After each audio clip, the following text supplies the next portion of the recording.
योग वास्तव में जीवन दर्शन है। यह एक संपूर्ण चिकित्सा विज्ञान है। योग भारत के ऋषियों का करोड़ों वर्षों पुराना चिकित्सा विज्ञान है।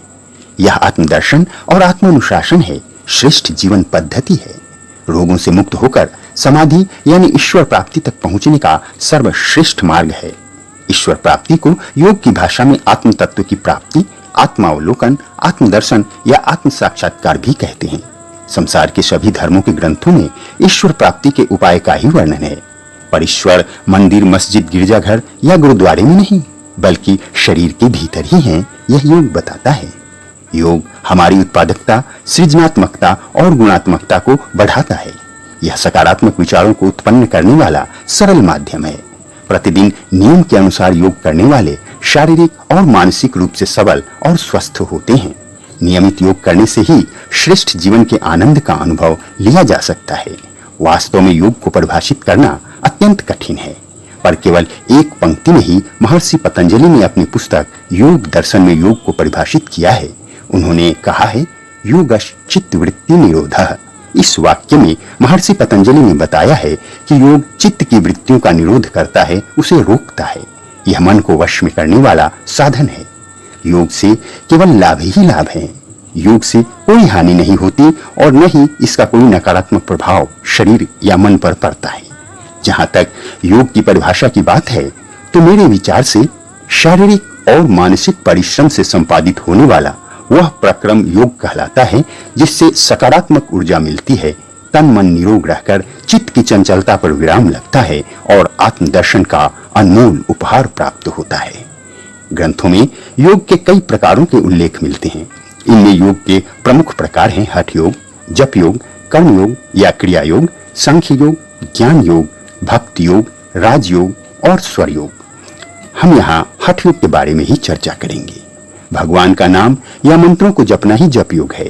भगवान ने श्रीमद् भगवद गीता में कर्म योग यानी क्रिया योग और सांख्य योग की विशद व्याख्या की है।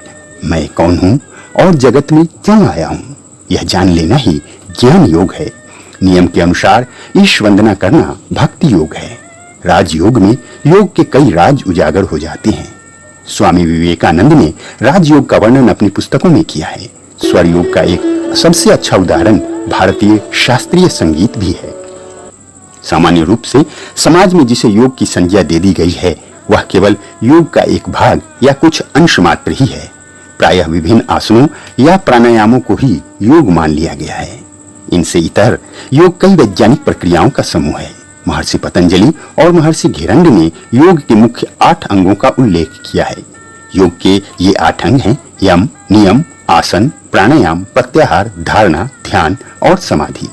इन्हें सम्मिलित रूप से अष्टांग योग कहते हैं। यम और नियम का पालन कठिन है। आसन से योग को आरंभ कर दें तो आसन प्राणायाम के अनवरत अभ्यास से यम और नियम भी सधने लगते हैं। श्रीमद् भगवद गीता में भगवान ने अर्जुन के माध्यम से हमें योग के निरंतर अभ्यास की आज्ञा दी है। योग पूर्णतः विज्ञान है। प्राचीन भारतीय संस्कृति इसका विशद वर्णन है। प्राचीन भारतीय संस्कृति से संबंधित सभी तथ्य पूर्णतः विज्ञान पर ही आधारित हैं। योग भी प्राचीन भारतीय मनीषियों का मानव समाज को दिया गया अप्रतिम वरदान है। योग पूरी तरह विज्ञान है। इसके अंतर्गत विशुद्ध रूप से शरीर रचना और क्रिया विज्ञान, अंतःस्रावी ग्रंथि प्रणाली, सूक्ष्म मनोविज्ञान, हृदय और रक्त परिसंचरण तंत्र, मस्तिष्क और नाड़ी तंत्र, स्वास्थ्य लाभ के व्यवहारिक उपाय, इन सब का विशद अध्ययन किया जाता है। आधुनिक चिकित्सा विज्ञान में शामिल फिजियोथेरेपी वास्तव में योग के आसन समूह का ही एक छोटा सा अंश है। योग को लाभ के दृष्टिकोण से 2 भागों में हम बांट सकते हैं। प्रथम भाग में योग का वह अंश शामिल है जो हमें शारीरिक और मानसिक लाभ प्रदान करता है। इसे स्थूल योग कहते हैं।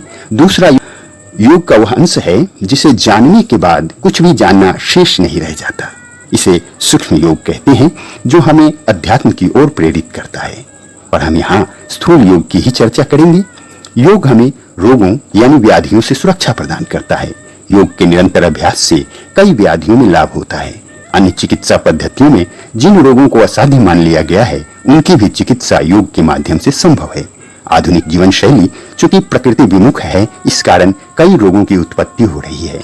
योग हमारी जीवन शैली को सुधार देता है, जिस कारण हम व्याधियों की चपेट में आने से बच जाते हैं। प्रायः सभी चिकित्सा पद्धतियों में कुछ न कुछ नकारात्मक पहलू होते हैं, पर योग का कोई नकारात्मक प्रभाव नहीं पड़ता। इसलिए संसार ने योग को अपनाया। विश्व समुदाय को भारत की अनेक देनों में योग का भी महत्वपूर्ण स्थान है। औषधि के बिना ही शारीरिक और मानसिक स्वास्थ्य के साथ साथ आध्यात्मिक लाभ भी योग से प्राप्त होता है। बिना नकारात्मक प्रभाव के इसके अनंत लाभों को देखकर ही संयुक्त राष्ट्र संघ ने सर्वसम्मति से 21 जून को विश्व योग दिवस यानी अंतर्राष्ट्रीय योग दिवस मनाने का निर्णय लिया। इस प्रकार सन 2015 ईस्वी से प्रत्येक वर्ष 21 जून को विश्व भर में योग दिवस मनाया जाने लगा। आप देख रहे हैं शितांशु टीवी।